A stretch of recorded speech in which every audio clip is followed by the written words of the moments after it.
Good morning and welcome to Face the Nation. These are interesting times here in Washington. We're used to the political battles being back and forth between Republicans and Democrats. But today we find ourselves in an increasingly polarized debate between Democrats.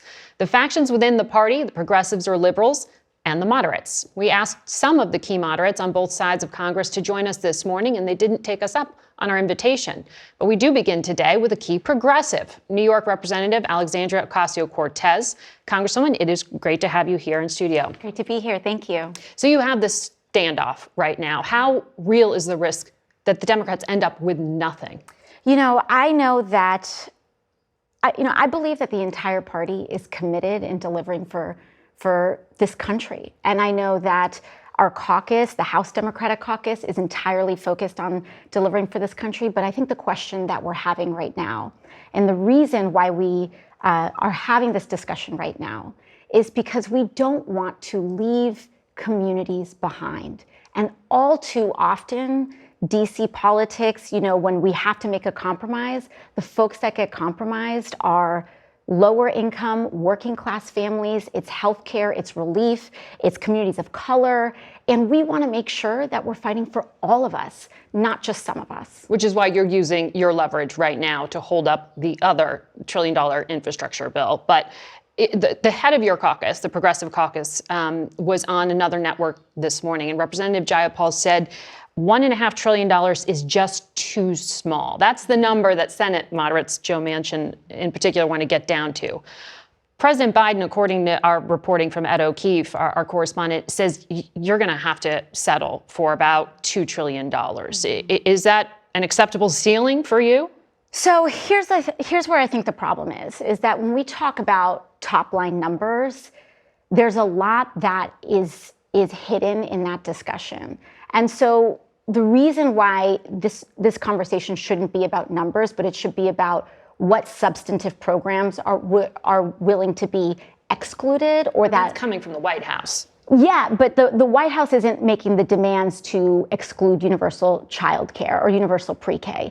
This is coming from the more conservative wing of the Democratic Party. And those are the conversations that we need to have, because the thing is that Washington math is notoriously funny, and you can make a $3 trillion, you can make a $1 trillion bill into $2 trillion, you can make a $3 trillion bill that helps fewer people, et cetera. And so that's why we really need to talk about the substance of this. The budget bill that House progressives are trying to fight for, the Biden Build Back Better agenda, includes universal pre-K, free community college, expansion of Medicare. We're fighting for expansion of Medicaid. And these are the things that we are saying, in addition to the very real climate threat that we have, emissions reductions, are worth standing up for. But a $2 trillion ceiling, that means you're going to have to maneuver here somewhere. Mm-hmm. The head of your caucus said this morning you're looking at shorter funding periods for programs. So instead of chopping, sort of nipping and tucking. Yes. So what is non-negotiable there for you? So, you bring up an excellent point in that the fact is that we do have to compromise with the fact that we have Senator Manchin and Sinema who refuse to support certain programs for working families.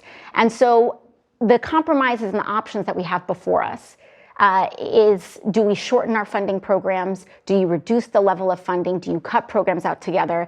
I think that one of the ideas that's out there is fully fund what we can fully fund, but maybe instead of doing it for 10 years, you fully fund it for 5 years, or you fully fund it. What are you thinking of when you throw that out as an example?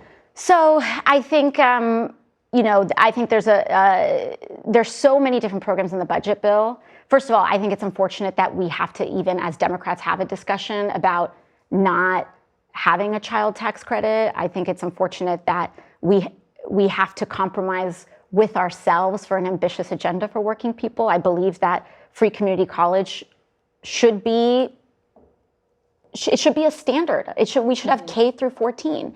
But this is one bill, and perhaps we can vote for more down the line, and we've discussed with the president about that, continuing that funding.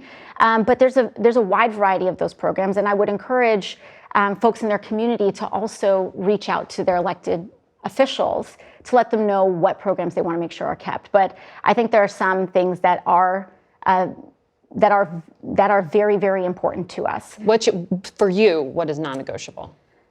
I think some of the climate provisions that we have, we cannot afford to increase carbon or just fossil fuel emissions at this time. That is simply the science. That is not something we can kick down the line.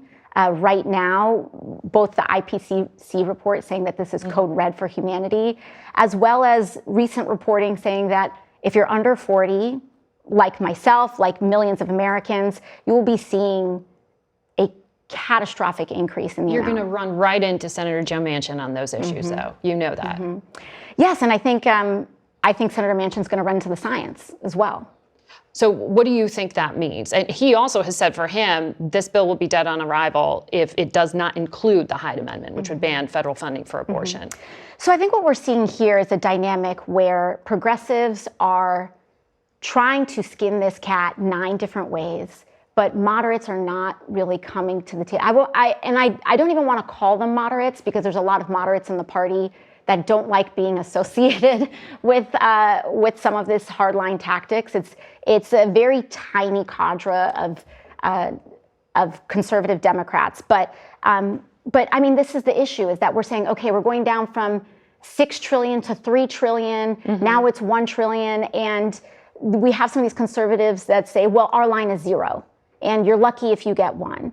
And this isn't. I want to ground this conversation because this isn't a tit for tat between personality. This is not about me and Senator Manchin. This is about families in the Bronx.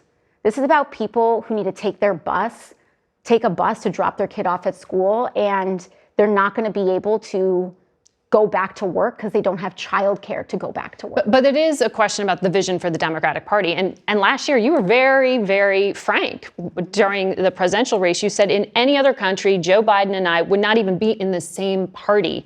But in America, we are. Has Joe Biden proved himself progressive enough for you now? Yeah, I think and those comments are referring to parliamentary systems in other countries where there's a lot more diversity. We don't have a 2-party duopoly in other countries the way that we do in ours. But I think that President Biden has been a good faith partner to the entire Democratic Party. He is, in fact, a moderate, and we disagree on certain issues, but he reaches out, and he actually tries to understand our perspective, and that is why I am fighting for his agenda with the Build Back Better Act. Are you surprised that he hasn't been able to deliver those Senate moderates that you're having those problems with? No. I think that for quite some time, we have seen that some of these conservatives in the party, this is not about a team. It's about, individual sort of preferences, but that is okay. We're going to come together. I believe in the vision and commitment of our party for working people.